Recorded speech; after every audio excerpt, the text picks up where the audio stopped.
Welcome to the Happy Rebel podcast, where we explore the realms of finding your calling, living your values, and doing the work of self-healing. Through candid conversations with fellow seekers, we'll uncover ideas and concepts that challenge, expand, and empower us to embrace our authentic selves and live with intention. Hi there, I'm Kelly Street, owner of Happy Rebel and your guide on this journey. I'm known for my insatiable curiosity and tendency for pushing boundaries. I've always been a challenger, eager to question the status quo and explore the uncharted territories of personal growth. So join me as we navigate the twists and turns of life's journey, seeking out the wisdom and insights that illuminate our path towards fulfillment and rebellion against the ordinary. Before we get started, I want to remind you to connect with me on Instagram at Happy Rebel, where you can ask questions and share your thoughts. Remember, you are never alone on your path to becoming a happy rebel. This is the Happy Rebel Podcast.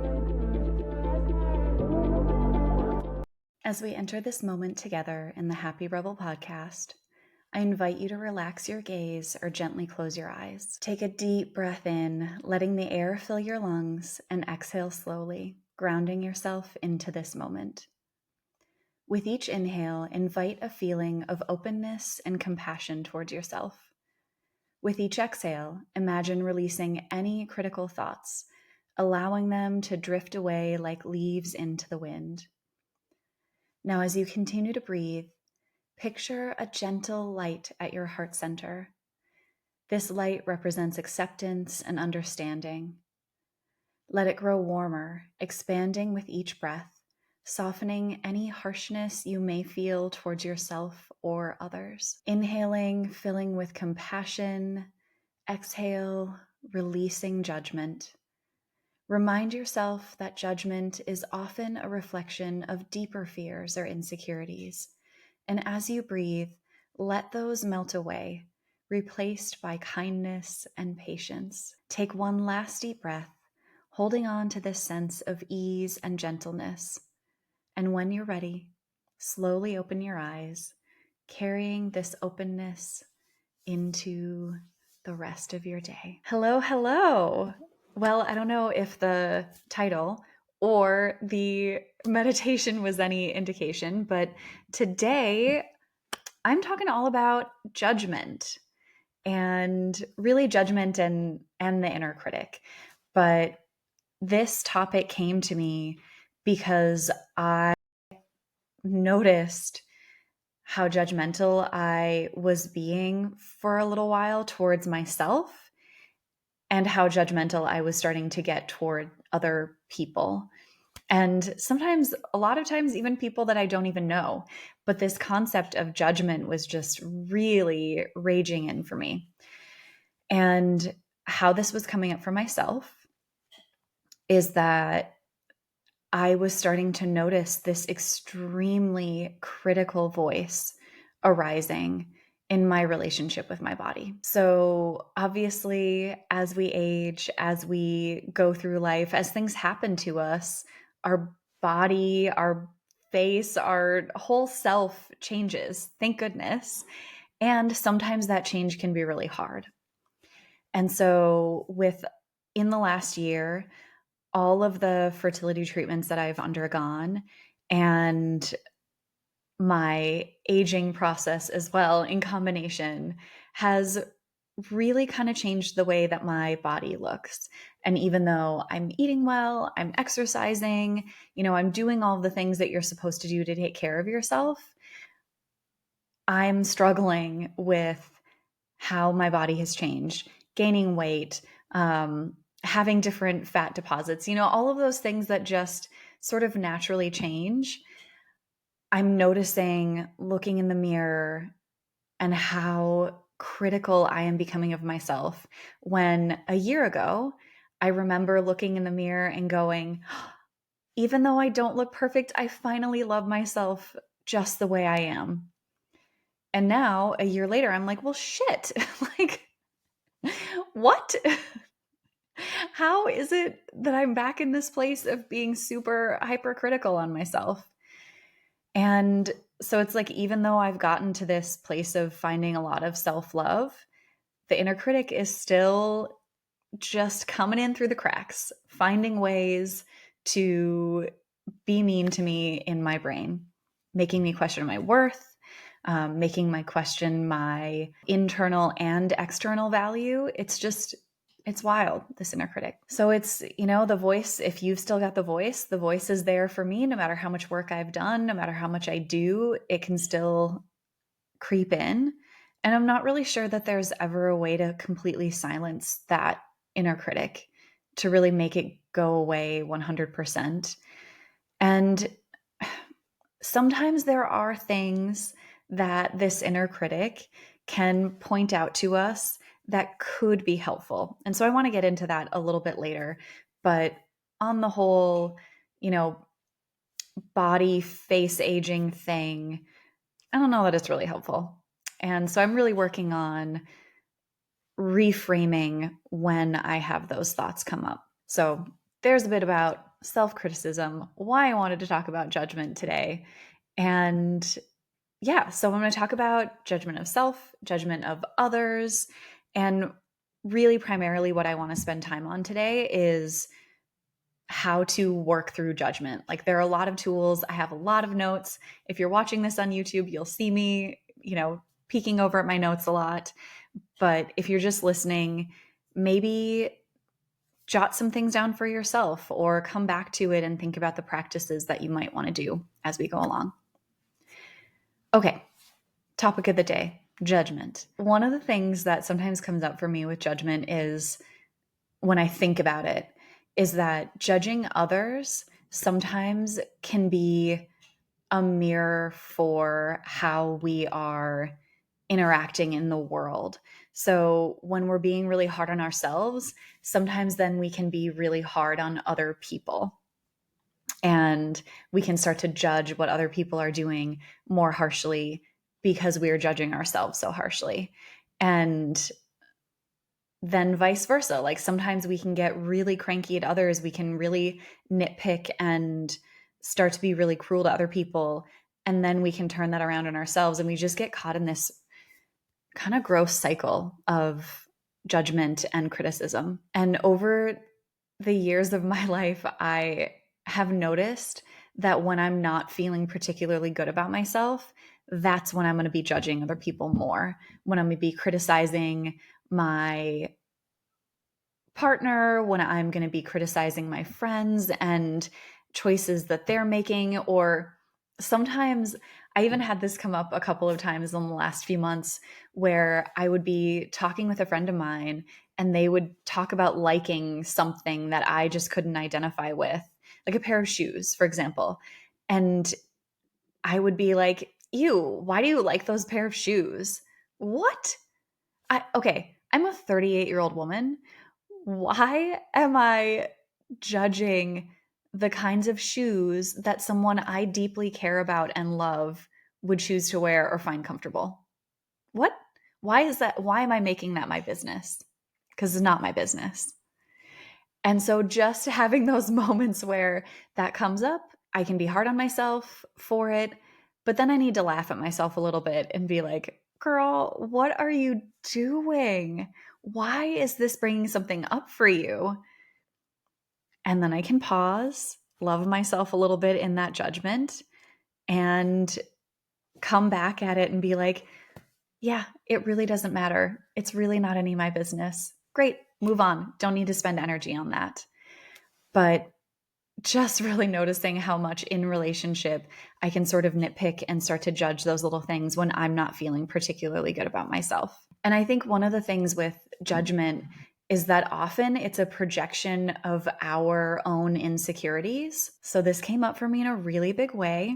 A couple of weeks ago, I was on a girls' trip and I made a super rude comment to a friend of mine, just talking about her. I was like, "Oh wow, your Minnesota accent's getting really strong there."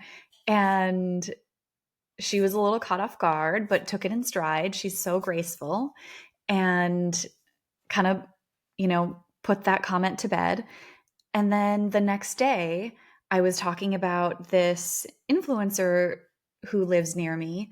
Well, influencer, human being who lives near me, who happens to also be an influencer. And I was just talking about how strong her Minnesota accent is. And my friend looks at me, gave me a little gentle call out, a little gut check moment, and was like, wow, what is it that you have against Minnesota accents? And it just shook me because in that moment, I had someone who lovingly called to attention how judgmental I was being about someone's voice, someone's accent that they can't help, and why should they try to help it? And I went, wow, okay, I've got to do some work on this. Like, what is this that is coming up for me? And this is a perfect example of how judgment ties back to our own stuff. Because, quite frankly, I have always tried to downplay my Minnesota accent. I have, since I was a kid, watched news programs or TV shows and always copied the accents that I heard that were different than mine, in part because I know the public perception on Minnesotan accents or even on the state itself. I know how people perceive us here, and especially when we speak like that and the, oh yeah, don't you know, it just really brings out my deepest fear that I'm not enough, or that I can be someone who can be made fun of or felt judged in return just for the way I speak or the place that I live in the world. And in that moment of my friend kind of calling me out on that, since then, the last few weeks, I've really had to do a lot of work on, wow, why does this matter? Why is this so big for me that I'm so insecure or uncomfortable with the way that people speak in my state or in my region of the world? And what judgments am I making about them that I'm afraid that people are making about me? And there's a lot there.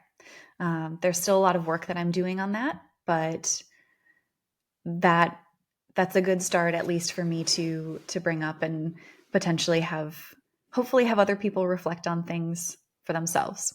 So, working through this judgment and some tools for managing that inner critic. So there are a lot of them. I think I have 10 tools. The first one is naming and personifying the critic. This is something that, because I utilize internal family systems therapy with my clients in my therapy practice, this is something we do kind of a lot. It's a tool for having that judgment or having that critic step outside of yourself. And I have a client who I think her inner critic, I think is named like Rhonda or something. I can't quite remember, but has this like really kind of a funny name for the inner critic that the inner critic gave herself. So here's what you do. This inner critic, this judgment comes up and you're like, ooh, all right. Who does this voice remind me of? Or maybe when did this voice emerge in me? And sometimes when we can connect it to a past experience or a particular figure in our life, maybe we can start to kind of understand why it's there or what it's bringing up for us. And sometimes you can even just ask the voice itself, like that critic that comes up, you can say, ooh, how should I refer to you? Who do you want to be known as? And it'll be really interesting to see what that inner critic says, who they want to be known to you as. So that's number one.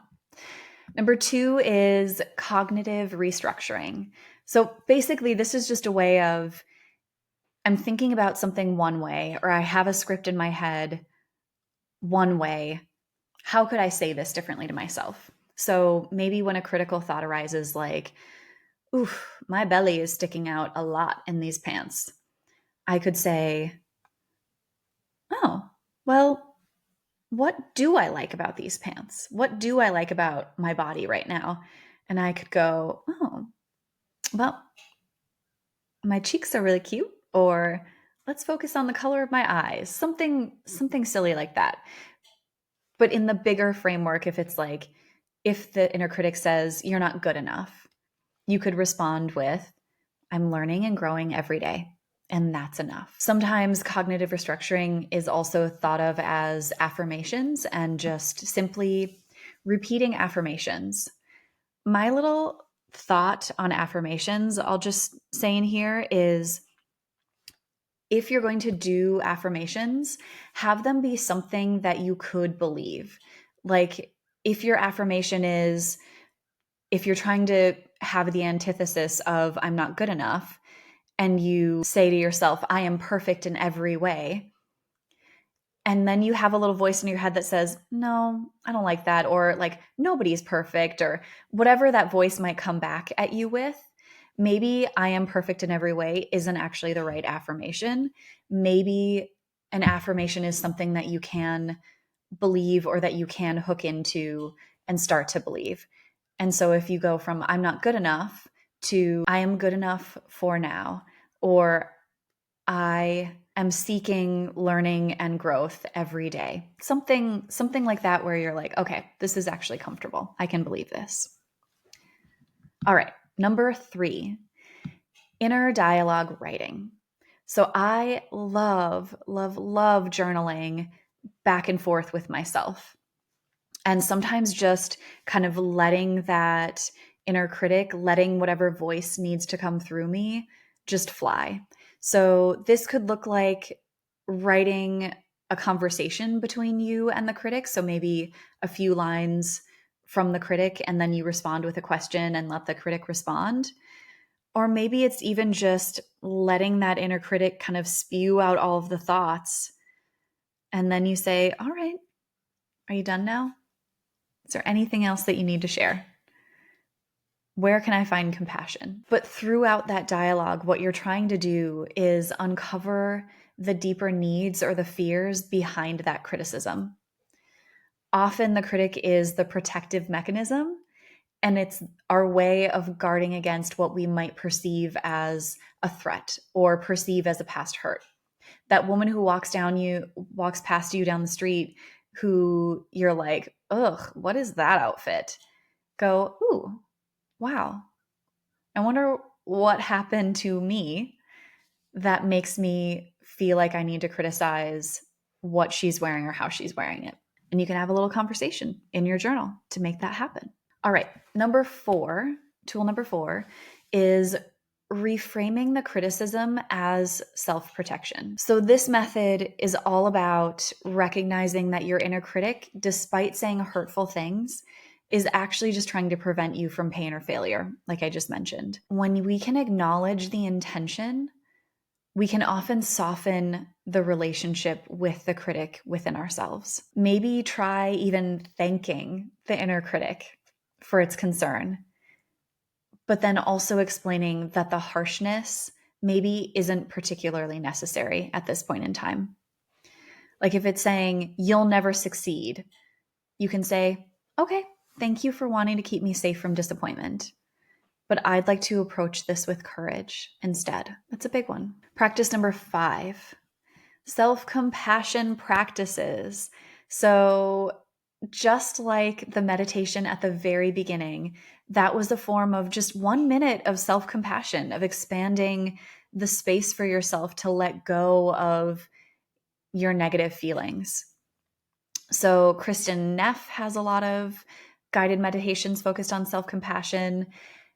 And again, potentially doing those daily affirmations, but ones that are focused around forgiving yourself and extending kindness out inward and outward as well. One of the meditations that I really love to do is called a loving kindness or metta meditation, where you give compassion to yourself, you give compassion to a stranger, you give compassion to someone that you love, and then you send compassion to someone that you really struggle with in relationship. And it's just all about extending those boundaries with being able to give and receive compassion. So there you go. Mindfulness, just observing the inner critic. That's number 6. And as the thoughts are arising, practice noticing the thoughts, not attaching to them, not judging your judging thoughts, just labeling them as, oh, that's a thought that happened, rather than having a thought come up and going, oh, that has to be true. Over time, what this does is this really distances you from the critic's power over your emotions. So once you can kind of push it out and give it a little space, it doesn't have to be so close. It doesn't have to be so overwhelming. Sometimes the mindfulness will happen when you're in those meditations or doing those affirmations. Often you can do mindfulness like sitting at a restaurant and sitting there. You can take a drink of your water. If you're having a conversation, you have a judgmental thought come up towards yourself or others, take a drink of your water, go to the bathroom, and just breathe through, okay, I had that thought. It's okay. I'm going to let it go. Practice number 7, reprogramming through visualization. So I know not everybody is a big visualizer. I am. I love it. I do it all the time. It's kind of one of my favorite things. And so if you are a visualizer, one of the things you can do is visualize your inner critic softening, shrinking, transforming into a gentle figure or into something else. Maybe you can imagine it transforming and see the inner critic change shape and become someone that is kind to you or that you care about. So picturing that evolving gives you a new mental association. So you can kind of reframe it and turn that judgment into something that the person who is kind or wise would say. And it's just a really cool little mental trick to do. Tool number 8 for judgment is shadow work. So the inner critic is definitely tied to the shadow part of ourselves, those parts that we're rejecting or saying that are not worthy enough. And so by doing shadow work, by either journaling about our darker qualities, like our jealousy, our rage, or maybe even just exploring where they come from, learning to accept them, we lessen the critic's hold. I think you're probably noticing a theme here that this is a lot about acceptance and calling back in and then letting go. And this is definitely what this is all about. Number 9, exploring limiting beliefs. So I think this is one that I was speaking about when the whole Minnesota accent thing came up, is I have this limiting belief that because of where I grew up, where I live, the accent of the people and the perception of it in Hollywood or mainstream media, I have a perception that I will be judged for that. And so unpacking, exploring those limiting beliefs through therapy or journaling really can bring insight into where they come from.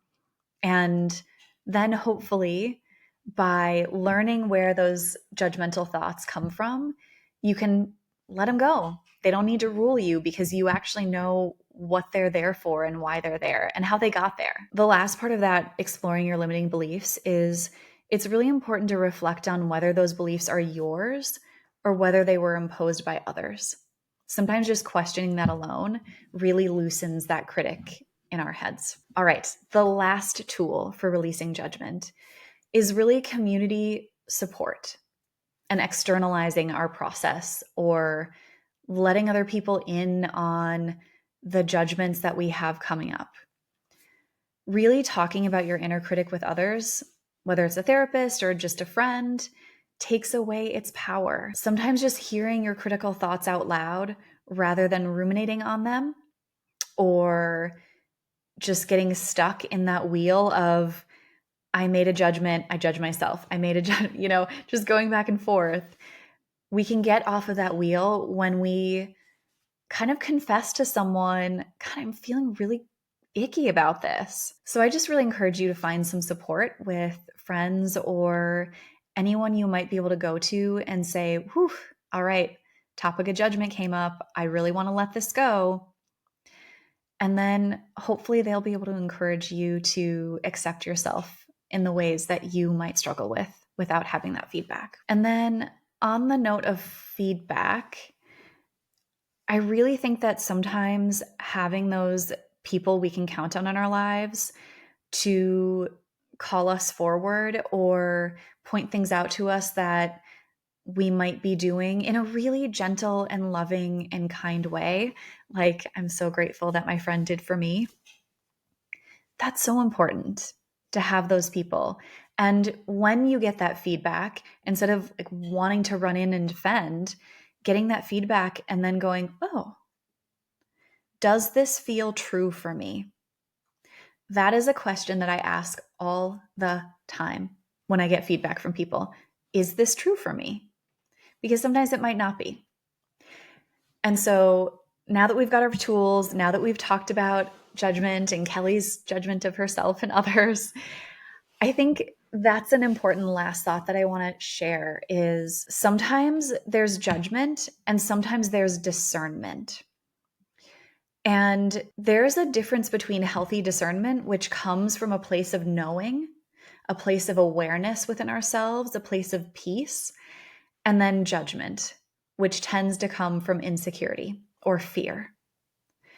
And so just really asking yourself, oh, am I being mean here? Am I saying something that's because I'm afraid or I'm not feeling like enough?